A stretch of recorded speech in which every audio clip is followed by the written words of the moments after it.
tanpa surat itu, I don't think they willing to spend. Takut. Apakah orang-orang yang di sisinya yang fundamental value investing, yang di circle Cici, yang fund managers, mereka juga haki juga? Kaki lah pasti. Tapi ya karena presiden di sana gila. Ya selama dia gila sih gue mau belinya emas. Lo setiap kali volatility kan, gak jelas loh. Mereka kebanyakan wait and see. Rata-rata cashnya tinggi semua, 50. They are waiting. Dan yang invested itu adalah ke saham-saham yang bukan dengan valuasi MSCI. premium. Enggak, yang enggak di dalam MSCI. Yang di dalam MSCI.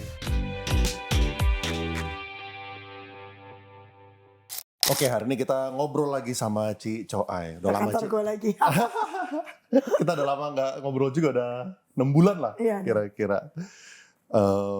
Yang summit pertanyaan itu rata-rata biasalah, sesuai ekspektasi nanyain itu tentang MSCI, tentang sektor emas, ya kan, Archie. Gue MSCI udah bosan, semua orang nanya yang sama kan. Nah, tapi Dan belum, I think satu market udah ngomongin kan. ya, cuma belum gue nanyain, Ci. Ya. Gue paling tahu kalau dia nanya, biasa susah. Soalnya juga banyak orang yang nanya-nanya tentang saham-saham Konglo kan. Oke, kita mulai dulu deh dengan IHSG. Outlook lu kayak gimana, Ci? Bearish, bullish, atau kayak Bullish, gimana? gue dari awal, dari Desember sampai sekarang kan gue bullish nih. Which is Januari sudah 9.000 ya kan. Terus agak terganggu oleh MSCI yang kita mau dibuang ke frontier itu. Tapi kan sekarang udah creeping up nih. Tapi gue rasa sampai ada kejelasan dari MSCI, kita nggak mungkin bisa all time high lagi. Ya kan, orang pasti ada overhang kan, takut gitu. Jadi gue sih overall bullish. Alasannya kan gue sudah sering ngomong, kita expect US cut interest rate, ada QE ya kan. Jadi commodity price naik, dan selain itu masih ada lagi, kemarin gue udah ngomong, karena semua orang sekarang kan strategic national security gitu kan. Jadi kapasitas tuh pasti didouble. Amerika bikin DW, China punya sendiri, mungkin Europe bikin sendiri, Indonesia supplier of commodity. Nah, kalau kapasitas, tadi kan seluruh dunia kan fokusnya sebenarnya kan pabriknya kan di Cina. Terus bayarnya cuma satu, Cina buying everything. In a big way, harga minta murah. Bener gak? Sekarang Amerika bisa, besi mesti di negara gua. Chip mesti bikin negara gua. Walaupun mungkin Amerika tuh bikin besi ini mahal. Ya kan? Tapi kan buat. Kalau lu mau perang, kapal perang lu pakai besi, masa nunggu kiriman Cina? Kan gak mungkin. Jadi kan certain thing yang menurut dia national security, mesti made in US toh. Ya berarti kan kapasitasnya bikin lagi. Berarti sekarang sebagai bayarnya ada berapa? 2, US and China. Nah kalau Europe mau bikin lagi, 3. Bayar 1 sama bayar 3, harga komoditi naik apa turun? Tapi mereka kan cuma sebagai factory-nya, Cik, yang bikin final product-nya atau yang added value-nya gitu lah. Tapi kan yang ujung-ujungnya menggunakan kan, mau ini bayarnya yang lebih factory 1 atau 3, ujung-ujungnya menggunakan. Enggak. Amerika misalnya mau bikin pabrik besi karena tujuannya kapal perang, kapal tanker dan segala jenis. Dia kan pasti put order besi-besinya kan. Iya kan? Cina tadinya kan kapasitasnya 100 mungkin kan karena supply Amerika kurangnya jadi 70. Ya kan? Terus mungkin tadi Cina supply Eropa 20, mungkin sekarang itu 0 gitu kan. Jadi Cina belinya 50, Eropa 20, Amerika 30. Tapi kan 3 buyer nih, suppliernya misalkan komoditi negara kan paling Indonesia, Brasil, Aussie, Argentina, pokoknya South America, Afrika, Asia sama Australia. Biasa kan gitu kan ada. Tahu-tahu bayarnya tadi ini 1 Cina tok. Beli gede bisa neken harga. Tahu-tahu ada 3 orang beli. Yang national security. Anyway lu bikin di Amerika pasti lebih mahal daripada bikin di Cina, bener gak? Kalau lu punya barang besinya sama. Sebenarnya lu cuma punya 100. Cuma tadi 100 dibeli 1 orang. Lu kok gak jual ke dia lu mati. Sekarang lu gak jual ke dia ada yang beli. Harga lu bagusan gak? You have a better price, right? Or at least you have a better bargaining power. Berarti bull case di sektor apa aja nih? Metal, ya kan? Kalau yang kayak batu bara sama batu bara itu kan karena Indonesia di cut supply. Kita cut supply harga naik, yang nggak kena cut cuan, tapi yang kena cut ya nangis Bombay gitu kan, production itu kena cut. Nikel kan sama, yang nggak kena cut Jami, yang kena cut ya nangis Bombay gitu aja. Tapi demand global nikelnya kan podway. Sebenarnya nggak ada yang gede, tapi metal ini banyak. Soalnya banyak faktornya. 1, productionnya sekarang national security nih. 2, AI itu kemarin si Trump baru ngamuk lagi. Semua yang mainan AI data center suruh bikin power plant sendiri. Karena nggak mau pakai jaringan nasional, nanti harga listrik untuk orang kebanyakan masyarakat naik. ya kan? Jadi yang Capex AI disuruh bikin power plant untuk supply data center sendiri. Jadi ada demand nih, data center kan butuh banyak power, banyak listrik. Ya listrik pakai apa? Copper. Kalau solar panel pakai ada silver, aluminium, ya kan? Terus chip-chipan itu kan ada emas sedikit, ya kan? Ada orang yang nanya nih Ci, porsi cash untuk Ci Coai sekarang berapa persen dari total yang diinvestasikan? Oke. Apakah sekarang berarti udah Oke, waktu bull kemarin sebelum MSCI kita tuh 80% invested, 20% cash. Terus begitu kena surat cinta itu yang MSCI Frontier, balik badan 80% cash, 20% invested.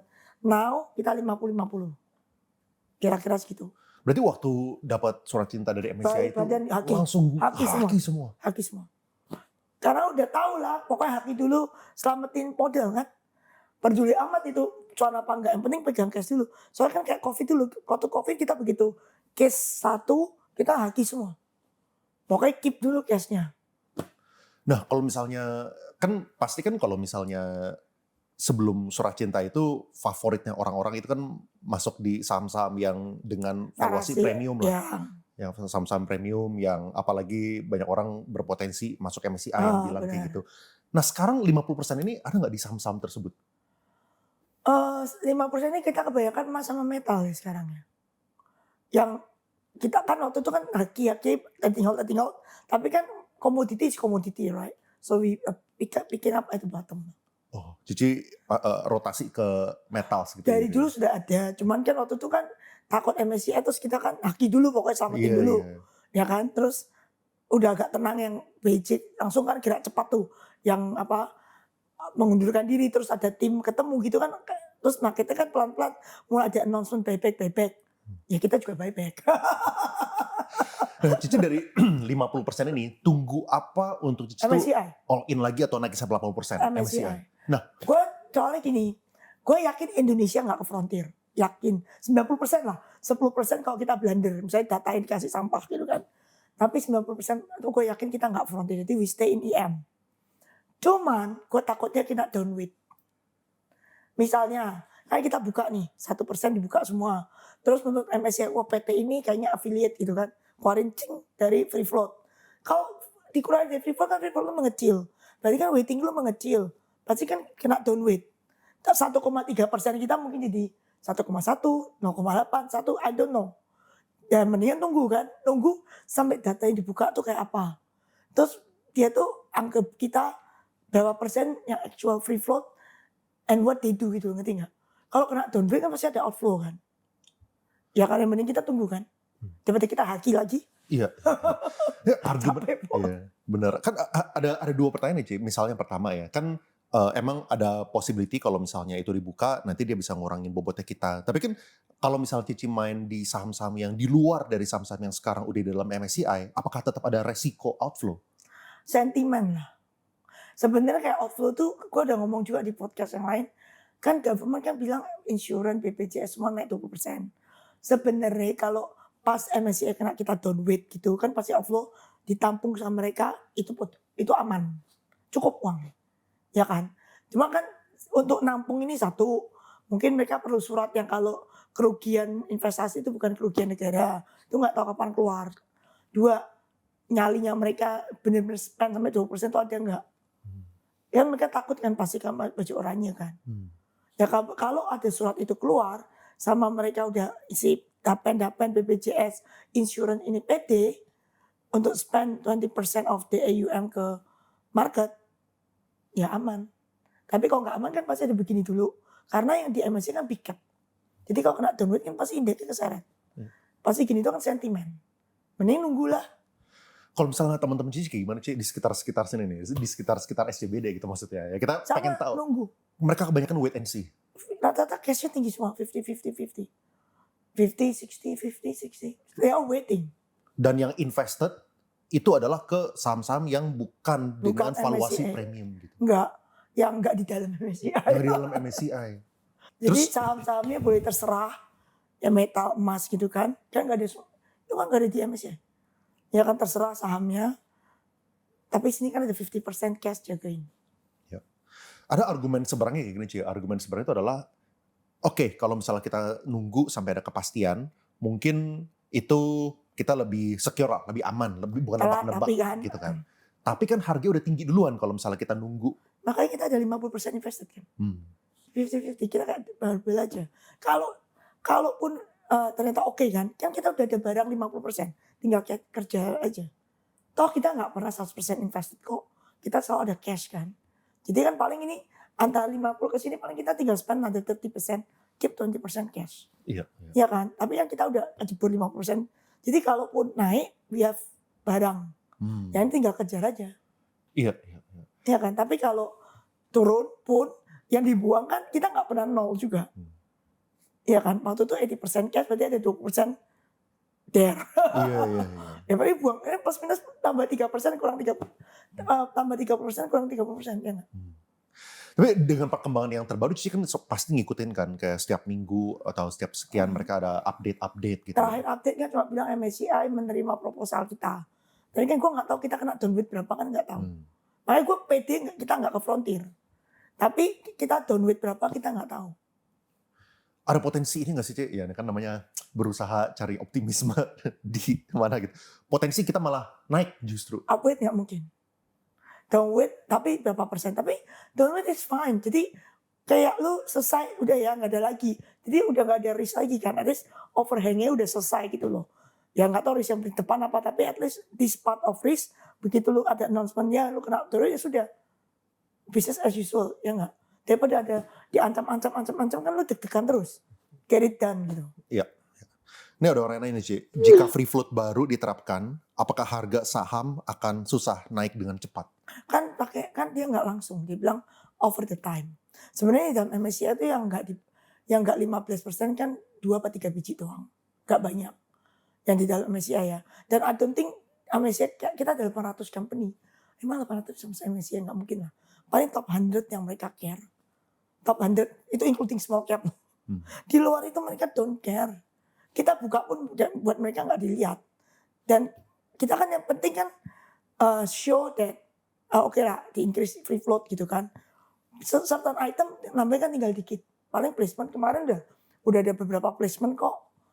Placement itu standar lah. Kalau barangnya bagus kan people will take it. Yang 800 kecil lainnya nih Indonesia nggak care kan. Lu mau naikin free float apa nggak naikin free float ya government bisa revise juga. Free float cuma untuk yang ini boleh di bawah 15 misalnya 10. Terserah gitu, nggak harus semua 15. Kalau semua 15 kita nggak cukup duit. Waktu itu ada yang hitung butuh 1.600 sampai 2.000 tergantung hitungan lo. Kita punya deposito ceban. Masa 20% dari deposito lu kasih ke saham kan nggak mungkin. Iya, iya. Terus kalau misalnya ini Ci, kan misalnya nih kita udah, let's say kita berasumsi lah ya, kita nggak di downgrade jadi ke frontier, kita tetap di MSCI IM gitu. Itu base case kita sih. Itu ya base case kita ya. Base case bukan best case kan? Base case ya, base case. Kalau base case ya kita upgrade tapi nggak mungkin. Iya, iya. Nah, itu base case ya. Setuju. Oke. Nah, pertanyaan adalah apakah kita berpotensi mengulang apa yang ya kejayaan kita di tahun 2025 lah Ci. Kalau misalnya kita baca ya di tahun 2025 kan di tahun 2022, 2023, 2024 performance-nya reksadana saham itu selalu yang gua suarakan adalah high risk low return gitu. Nah di tahun 2025 kaget kan. Nah 2025 itu bagus. Ya kan akhirnya sesuai dengan high risk high return itu maksudnya. Nah tapi kan isinya itu adalah saham-saham yang konglo dengan valuasi premium gitu. Itu yang bisa mengakibatkan mereka sampai dapat 30%, 40%, 50% dalam waktu 1 tahun. Nah pertanyaannya adalah apakah di tahun 2026 setelah MSCI ini misalnya masuk ke tadi sesuai dengan base case kita di approve gitu. Bisa lanjut sih, bisa mengulang. Kenapa enggak ya? Menurut gue tapi mungkin tergantung ini lagi. Gue rasa key-nya itu adalah playernya. Jadi gini, 60% masih playernya retail. Cuman kalau bener reksadana dapen semua itu naikin ke 20%, itu kan sekarang rata-rata mereka cuma 8% di bawah 10 lah. Berarti kan double whatever they own now. Itu 10% additional duit dari mereka punya AUM, itu kan pasti ke fundamental. Ya kan? Ini kan BPJS gitu nggak mungkin lah. Pasti ke fundamental. Berarti fundamental ada flow. Ngerti nggak? Selama ini nggak ada flow. Selama ini kan mereka nggak masuk ke saham. Yang satu nggak jualan unit link. Yang satu takut baju oranye gitu kan. tahu-tahu lo ada flow double dari whatever they own lo, double it. Nggak tahu di spend in 1 year atau di spend 2 years, again back to them, ya kan? Kalau mereka langsung jedet 20% this year, wow. Kalau mereka over the time ya gue nggak ngerti, mereka kan sedikit-dikit. But at least there is a flow to the fundamental sector. Berarti fundamental this year mungkin ada angin, kan dapat duit, ya kan? Nah. Yang sebelah sini, I think business as usual karena mereka kepentingannya corporate action. MSCI apa nggak MSCI itu buat mereka nggak ngefek. Corporate action, mereka perlu untuk corporate action kan akuisisi, right issue, gitu ada mereka urusan sendiri. Yang sebelah sini, at least ada flow dari insurance. Jadi 2026 I think lebih balance dibanding 2025. Kalau benar catatannya, kalau benar insurance itu spend. Kalau nggak spend, cuma ada outflow dari MSCI, which is di saham-saham, ya ada saham Konglo di MSCI, tapi ada saham fundamental lebih gede daripada Konglo. Di MSCI, Bank 4, Telco, Astra semua nongkrong di sana gitu loh. Ini kan keluar. Berarti fundamentalnya jalan gitu kan. Karena outflow. Kecuali si Dapen ini masuk kan. Makanya tergantung nih 2026. On the fundamental side itu tergantung bener nggak 20% itu di spend. Yang government himbauan kemarin. Mbak Cici, apa kalau misalnya apakah possible untuk itu tidak di-spend gitu kan, itu kan udah disuarakan, kayaknya itu salah satu masukan dari fund juga kan. Semua kan at least government udah ngomong kan. Pak Prabowo sendiri ngomong kan. Ada possibility mereka nggak spend, takut pakai kejuarannya. Dia tungguin itu loh. Kerugian portfolio saham itu bukan kerugian negara. Surat itu kapan keluar? Tanpa surat itu I don't think they willing to spend. Takut. Kan lu nggak mungkin 100% menang saham. Tuhan kali. Iya gak sih? Pasti pernah cut loss lah. Kayak kemarin yang acara Toto Trading Hall gitu. Apa salah fund manager? Gak salah weh. Toto MSCI kurang surat. Lu juga menang rugi enggak? Kan haki semua. Selamatin prinsipal. Apakah orang-orang yang di sisinya yang fundamental value investing yang kita lihat universe itu adalah blue chip stocks. Yang di circle Cici yang fund managers. Mereka juga haki juga. Haki lah pasti. Haki juga ya? Gua tanya yang blue chip turun enggak? Turun tapi kan, Yang sudah. tapi kan habis itu Enggak juga. maksudnya ya Malah konglornya dari bond. tapi secara persentase dibandingkan tahun 28. Turunnya enggak banyak. Iya. Tapi enggak naik juga. Nih gua lihat nih. Benar nggak naik juga iya. Turunnya enggak banyak. Memang waktu turun haki yang trading hold. Ini semua yang lain lebih kena hajar gitu kan. Iya. Tunggu gua kasih lo. Ini favorit retail kan. Iya. BRI kan. Ini ya waktu Januari kemarin kan. Ambrol juga. Ambrolnya enggak banyak. Jadi dari 3 berapa ke 3 berapa. Tapi kan ini baliknya juga masih di bawah November, di bawah September punya angka. Iya. Iya kan? Kita lihat yang lain deh. Jangan yang favorit semua retail juga. Nih, sama-sama 6 bulan. Yang ini, Screenshot juga. yang ini mas udah balik. Iya. Yang ini. Udah balik yang ini. Udah mendingan lah. Yang mandiri. Karena angkanya dia bagus. Coba. Ini belum balik juga. Angkanya Iya. bagus. Nih, Ambrol. Ya kan naik. Turun lagi. Kayaknya ini termasuk BBCA termasuk di salah satu yang berisiko dari segi kalau misalnya downweight ya, Ci. Soalnya kan bobot mereka di MSCI Iya, salah satu ini yang nggak gede. balik. Apalagi sih yang ada di sana yang gede-gede. 1 juta umat juga belum balik. Ya intinya yang saham-saham fundamental juga bukan rally lah ya intinya. Nggak rally lah. Tapi memang waktu itu mereka turunnya nggak banyak. Iya. Terus apa lagi ya? Banyak yang belum balik kok. Iya. Kalau tapi indeks kita 8 ribuan. Yang selamat cuma saham gold. Kalau nggak salah. Gue punya satu Nih. Gold turunnya kemarin nggak banyak. Terus udah mulai. screenshot sih, sorry. Ya. Ini kan Archie kan. Iya. Turunnya kemarin nggak banyak. Udah mulai mepet-mepet gitu kan. Belum balik 100% tapi udah nggak jauh. Nih apalagi yang saham-saham gold. Emas dong Ci, emas. Nah ini malah kagak ada. Turun sebentar. Udah malah all time high. Iya gak sih? Ya, gue punya satu segmen khusus sih buat yang gold. Jadi nanti kita ngobrolin yang gold di Oke. tempat yang lain. Ini ada orang yang nanya nih Ci. How to manage perasaan supaya nggak baper lihat porto minus.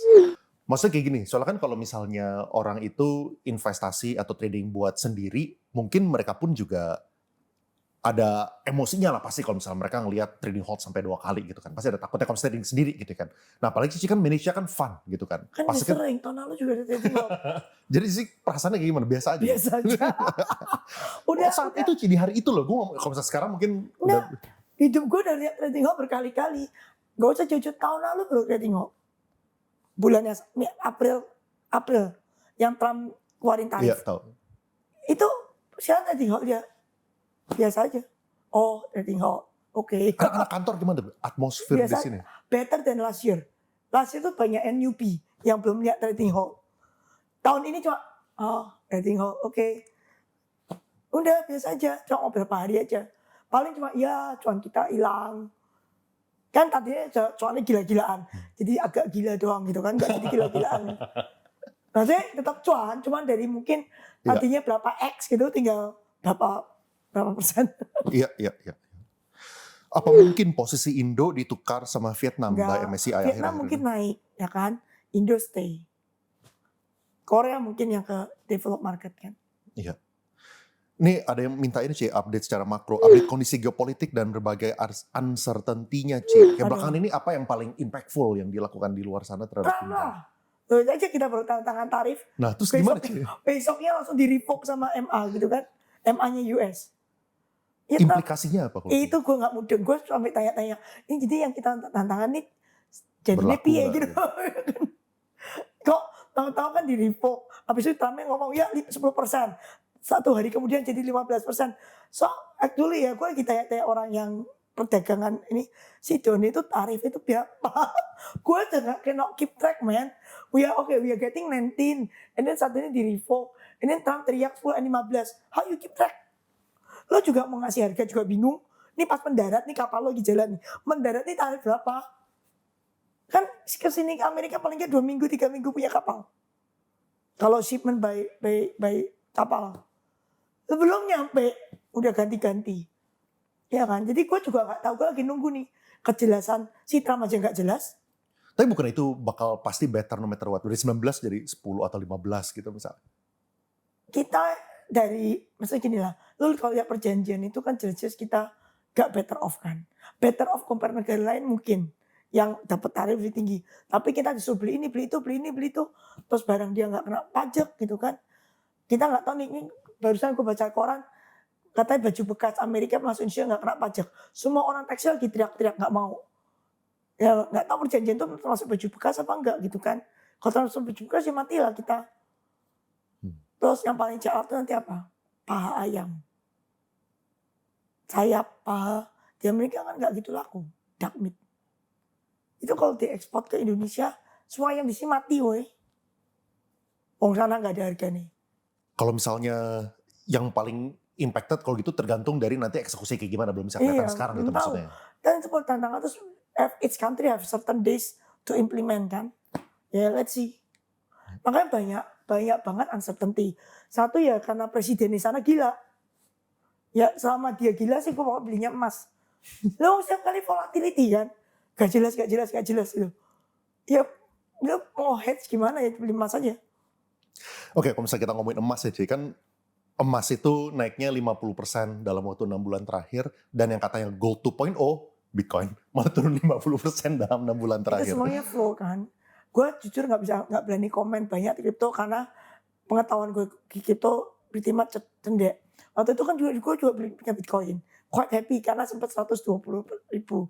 Tapi jujur waktu break 100.000 turun break, gue udah jual semua. Takut. Kan I don't know, and then kalau semua orang bilang break. Waduh. Ya udahlah ya, buang aja Bitcoin gue. Itu ada yang pencetin atau Cici yang trade sendiri? Gue pencet sendiri. Gue kan ada anak yang kelolain. Enggak, kalau pakai yang on-chain tolong dipencetin. Iya. Tapi kalau cuma jual beli Bitcoin dong bisa lah. Iya. Itu pakai yang normal aja kan.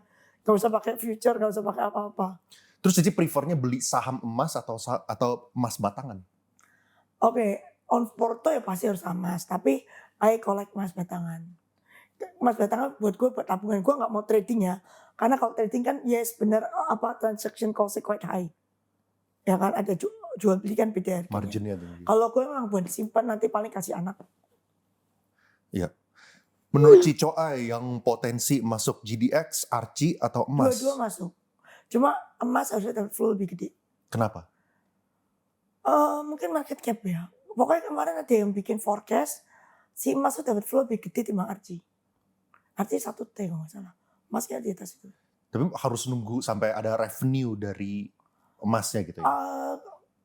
Ini Maret, ya ini as of we speak itu ada. Masuknya Udah keluar production. apakah akan bertahap sih? Misal GDXJ dulu, baru GDX atau kayak gimana? Harusnya kita J ya. Harusnya ya. Maret kan? This March. Kayaknya nge-hold deh Cici. Kayaknya nge-hold Cici. So I have a lot of gold. Saham gold. Ya. Emang gue percayanya itu mau gimana? Iya. Tapi kan kalau misalnya Dan I just buy basket aja. Beli aja semua yang gold gitu. Ya gak tahu mau beli apa. ini ada yang nanya nih Cik, gold udah 5.000, target dinaikin lagi. Udah 52. Iya. Lepas ya pasti kan teman-teman kalau misalnya. Oke, pokoknya Goldman Sachs waktu itu bilang 54. Terus kan sempat 55. Terus CME naikin margin, terus turun ke 47, 48. Sekarang kan udah karena si Trump gila, terus kapal perang Amerika nongkrong di Iran, balik ke 52. Tapi kalau gue baca yang Goldman Sachs and JP Morgan, they both still very firm on gold. 5,400 from Goldman Sachs, 6,000 from JP Morgan. Jadi ya, suruh dua orang ini aja yang pintar-pintar call the gold, right? We just hold, 5.400 bagus, 6.000 bagus. Ya sudah, karena I don't plan to sell my gold. Kalau misalnya sahamnya apakah menurut Cici upside-nya udah terbatas? Soalnya kan ya kalau misalnya 5.200 ke Selama harga goldnya 5.400. naik kan, simpanan lu di tanah itu kan naik terus value-nya. Betul. Iya kan? Yang keluar mungkin gak semua nih kan, cuma a fraction of your deposit, right? Tapi deposit kan di value. Jadi kalau sama harga gold naik nih, barang yang di tanah kan tetap ada value-nya. Iya. Jadi harusnya sahamnya continue tuh naik. Iya. Ini fundamental ya. Gak usah pakai flow. Nah kalau flow ada GDX, ada apa, ya tambah naik ya nggak? Iya. Ini gue bantu tanyainnya buat teman-teman yang belum punya sih maksudnya. Kalau misalnya udah punya sih ya kayak Cici gitu senyum lah. Cuma maksudnya kan kalau misalnya mereka masuk sekarang harganya udah 5.200, potential upside ya max kalau misalnya 6.000 cuma 10%. ya 10-15%. Tergantung view lu ya. Kalau gue gold itu yang physical itu kan buy to save. Jadi nggak keluar lagi barangnya. Just store it, warisin ke anak gitu kan, pegangan aja. Kalau yang saham ya ntar, kalau saham jujur mesti lihat flow-nya. Yang jelas depan mata kan ada flow yang indeks gold itu. Setelah itu kita lihat lagi ya nggak. Gue cuman tungguin nih indeks gold di mana flow-nya. Iya. Sama ya sambil lihat harga emas. Kok naik terus kan valuasi naik terus. Cuman ya yes you're right. Deltanya mungkin tinggal 10% gitu kalau dari forecast. Makanya tunggu aja. Kalau yang belum punya ya nggak usah FOMO ya nggak. Benar. Apakah kondisi sekarang Cik, emas yang udah naik sekian puluh persen di tahun 2025 ini mirip-mirip kayak waktu kita ngobrolin Bitcoin waktu di angka 120.000. Beda. Jadi ini udah di pucuk-pucuknya nih gitu jadi. Bitcoin tuh central bank nggak beli untuk reserve. Emas tuh central bank beli untuk reserve. Terus even Tether aja beli emas kan. Ya kan si Tether itu USDT. Tether beli Bitcoin nggak kan. Bitcoin yang beli pertama kan si MicroStrategy. Lagi rugi weh. Iya. Dan Tapi dia masih pede ya. Dan secara. dia kan leverage position. Iya. Nggak tahu kegulung apa enggak, I don't know. Tapi dia leverage bukan duit flat. Sementara central bank beli gold itu kan uang dingin, uang reserve. Mana ada leverage? Itu kalau gue tanya, kalau saya MicroStrategy nggak bisa fulfill dia punya margin call, what happen? Harus jual Bitcoin ya. Ya, air bah pasti. Iya kan? Betul. Terus kemarin itu Bitcoin naik banyak kan karena banyak ETF Bitcoin. So retailnya US itu pada beli ETF Bitcoin ya kan, yang mak-mak yang nggak ngerti cara mencetnya tuh atau takut kena exchange punya risk ya kan, mereka belinya ETF Bitcoin. Sekarang ETF gold yang paling laku. So the money from the retail in US tuh masuk ke gold banyak. Kemarin ada report dari Goldman, dia bilang gold increasingly beating other portfolio punya flow. Kayak 1 quarter gitulah. Karena lokal mak-mak di rumahnya Amerika tadi biasa main saham Nvidia dan teman-temannya itu ada sebagian tuh mulai beli gold gitu. ETF gold. Kapan kira-kira ini kita tuh udah di ujung tanduknya buat emas, Ci? Soalnya kan kalau misalnya everyone is talking about Kalau it, semua gua orang sih FOMO. nunggu Donald Trump turun ya. Jujur, gue bilang I'm still holding it until he's going down. Karena his mouth itu volatility kan come from his mouth kan. Sama dia masih duduk jadi presiden Amerika, gak mungkin dia duduk manis. That guy is a performer. He love the TV and attention. Duduk manis gak mungkin. Nanti udah damai, tenang, dia masih dead gitu kan. Dan selama ada dia, gue megang gold. Nanti kalau dia turun, maybe yang gold portion gue, yang di luar batangan itu mungkin gue unload. Tapi yang batangan emang sih plan to keep Oh aja. itu keep, itu mau kasih anak. Anak dan menantu, halo. Iklan. Masih single sih emangnya? Single. Oh, umur berapa? 26 tahun ini. Tapi banyak orang yang sambil pertanyaan ini loh, Ci. Ci, IG-nya di ini dong, di publik dong, jadi private Ya, gitu mau. katanya. Nah, kayak mereka pengen stalking ini sih anaknya kan umur berapa. Anakku udah IG sendiri. Stok him aja. Nama IG-nya apa, Ci? Nicholas Gui. Di sini kita nggak promosiin saham ya, kita promosiinnya anaknya Cico. Nanti banyak DM yang masuk, Ci. Oh, nanti submit CV, nanti kita berdua screening ya, Ci. Harus pintar pokoknya. Iya, pinter saham loh. Wah. Nah, anak gue jago. Anak gue performa yang bagus dari gue, men. Oh ya? Ya. Dia main di sektor apa? Indo. Tahun lalu 2025 300 juta jadi 15 M.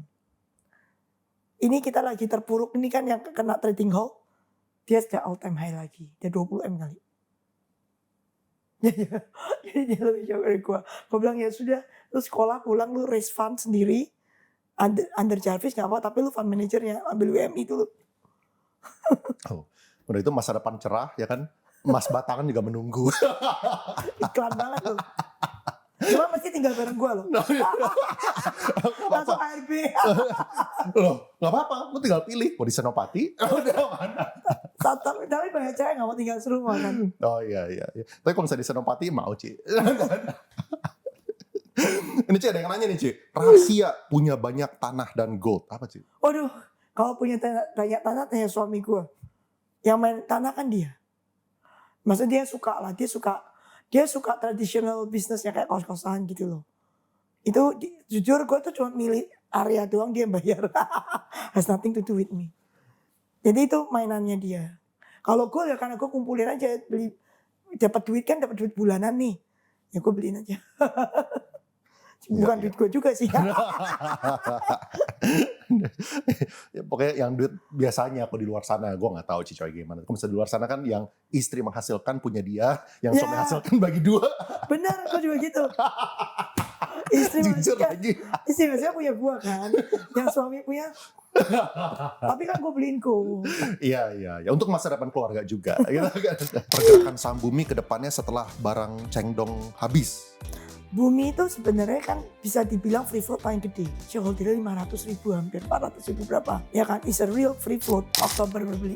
Oktober November lah, lihat. Oh ya, ini kok tak baca ternyata tambah serem kan. 38 lah, 26 lah. Tapi ya pasti beli lagi lah. Kalau di bawah mungkin beli lagi kali ya. Ini kan investor sejati, apapun beli, yang penting cuan. Pemenang Konglo Play 2026 C, Bakri, Salim, PP, HH, BT atau siapa? Bakri sama mungkin Happy kali. Yang banyak kepentingannya tahun 2000. Kenapa?